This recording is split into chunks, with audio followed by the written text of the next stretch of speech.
Ano ang sinasabi ng Panginoong Hesus tungkol sa paghingi at paglapit sa Diyos Ama?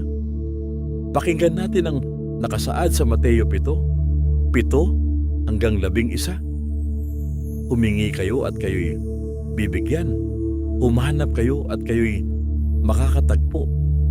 Kumatok kayo at kayo'y pagbubuksan. Pagkat ang bawat humihingi ay tatanggap. Ang bawat humahanap ay makakatagpo. At ang bawat kumakatok ay pagbubuksan.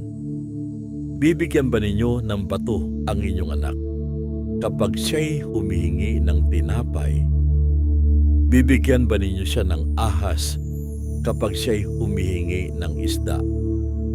Kung kayong masasama ay marunong magbigay ng mabubuting bagay sa inyong mga anak, gaano pa kaya ang inyong Ama na nasa langit?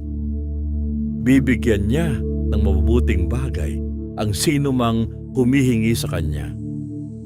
Yan ang sinabi ng Panginoong Hesus tungkol sa paghingi at paglapit sa Diyos Ama sa Mateo 7:7-11. Sa bersyon ng Magandang Balita Biblia,